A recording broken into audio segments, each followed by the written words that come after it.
eu separei uma listinha aqui de 6 erros básicos que eu já cometi e você com certeza em casa também pode ser que cometa. Muitas pessoas cometem esses erros, então este vídeo vai mudar a sua vida. Já dá um like aqui embaixo, já compartilha com todo mundo que precisa saber, porque eu tenho certeza que depois disso, suas receitas sem glúten nunca mais serão as mesmas.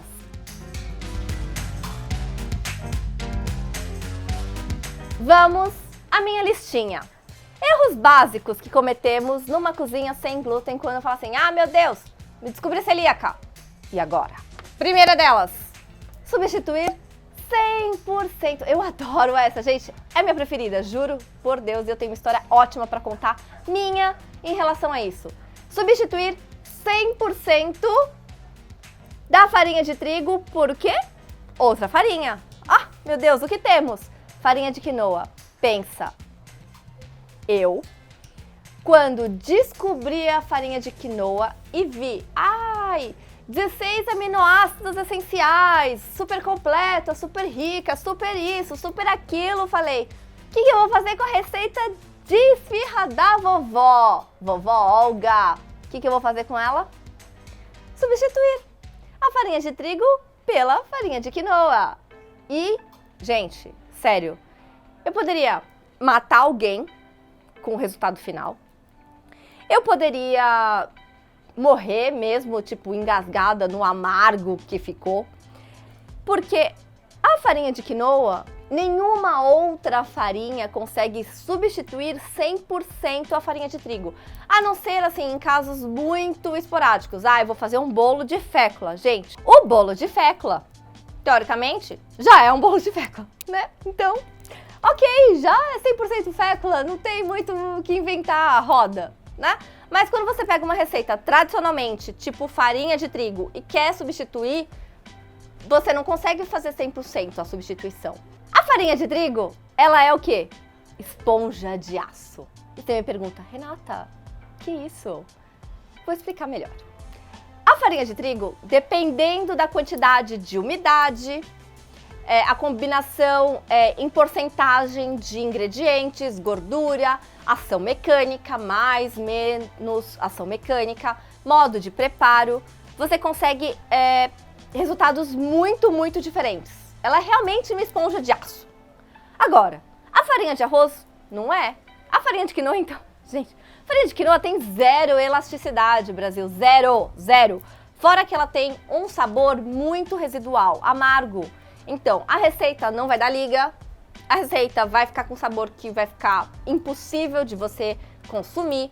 Tanto que a farinha de quinoa, assim, eu falo que a gente tem que usar até 20, 25 no máximo por cento do peso das farinhas. Então, nunca substitua 100% da farinha de trigo por outra farinha. Você tem que entender qual que é o processo, qual que é o ponto da massa, qual que é a função da farinha de trigo naquela receita, para dar a entender o melhor mix de farinhas que você vai precisar substituir, certo? Essa foi a primeira dica da Rê. Segunda dica da Rê. Gente, eu não tô aguentando essa Cacau participando, sério. Não, ela tá. Eu tô plena. Ela é plena, gente. Ela nasceu plena, essa cachorra. Dica número 2. Escolher uma receita. Eu vou fazer brioche. E escolher farinhas aleatórias, sem parâmetro. Então, o que a gente precisa entender? Às vezes a gente tem uma farinha sobrando em casa e eu recebo muitas perguntas assim, Renata, eu posso substituir fécula de batata por grão de bico? Gente, não.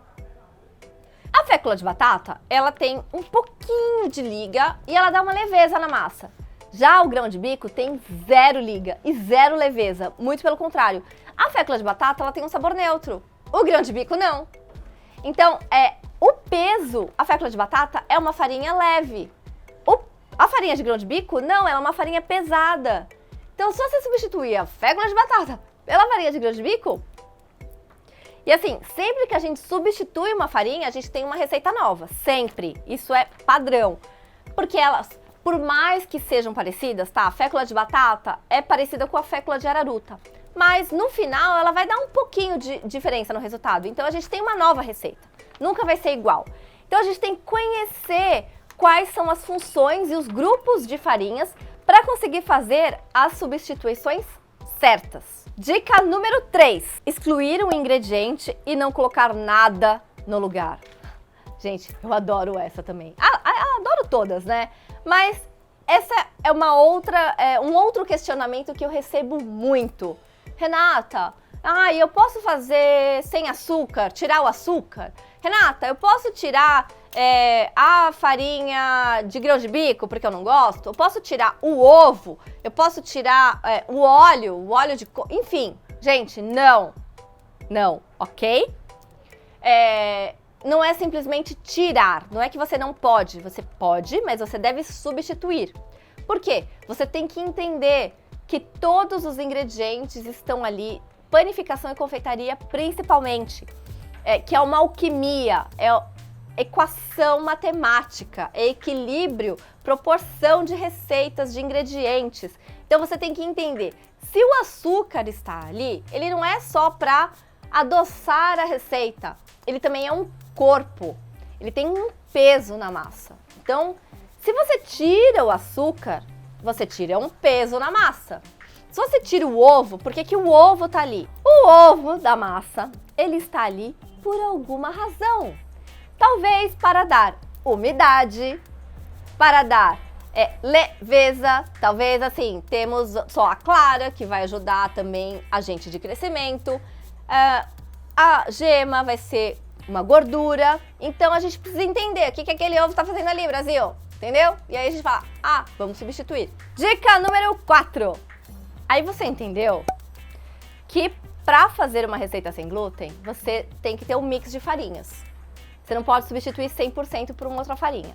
E que você precisa ter alguém que dá liga, tipo goma xantana, goma agar, CMC, alguns agentes espessantes.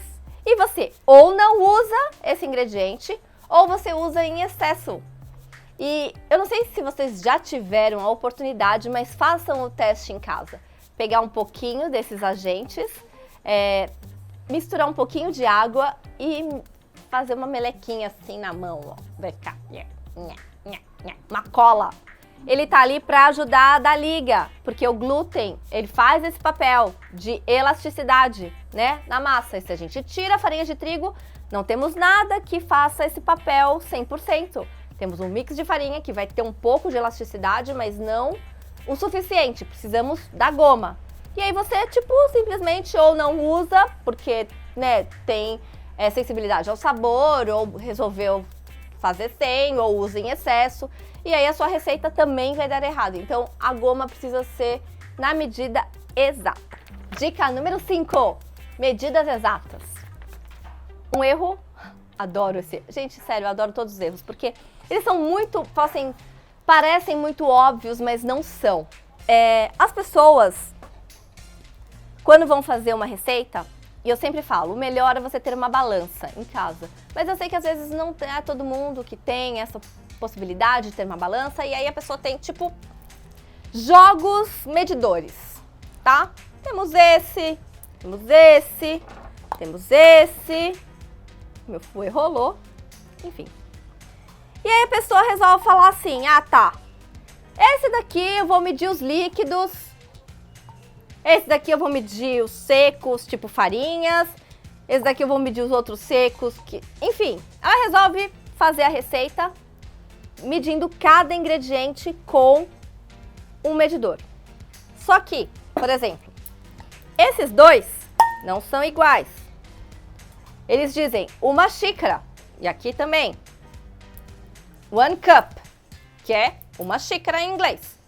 Só que esse daqui é de 250 ml, e esse aqui, 240. Olha, temos 10 ml. Você fala, ai Renata, meu, que saco. 10 ml vão fazer diferença? Vão. Então, você tem que adotar um medidor padrão. Porque 10 ml, se você usar aqui, para líquidos e esse para secos, a massa vai ficar mais pesada. E aqui vai ficar mais leve. Enfim, muito úmida, vai ter que demorar mais tempo no forno para secar. Então a gente tem que entender que não dá para usar medidores diferentes para ingredientes secos e líquidos. Temos que usar o mesmo padrão. Se você adotou esse, vai ser esse para secos e líquidos. Se for esse, vai ser este ou este, enfim. E aí, se você usar este ou este, como que você deve fazer? Você enche este daqui, dá uma leve batidinha, não fica batendo muito para a farinha assentar muito, não aperta, e aí vem com a faca e raspa, tipo, é realmente o medidor certinho, tá? Esse daqui você vai colocando com colheres, vai dando uma leve mexidinha assim para a farinha se ajeitar, não muito. E aí a hora que você vê que chegou na medida que você precisa, ok, você utiliza. Fechou? Dica número 6. Massas sem glúten não formam uma bola na batedeira. Elas são pegajosas, sabe? Tipo assim, você fala, ih, essa massa tá errada. Ela não tem o mesmo padrão, a gente precisa de mais umidade.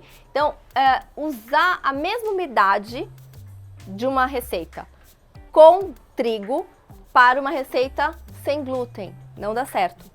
Então, se a gente tem lá uma receita com trigo que tem 200 ml de água, por exemplo, para a quantidade de farinha, numa receita sem glúten a gente vai precisar um pouquinho mais, uns 10%, 20%, porque as farinhas sem glúten, elas absorvem mais umidade. Esse é o primeiro ponto. O segundo ponto, a gente precisa dessa massa mais pegajosa.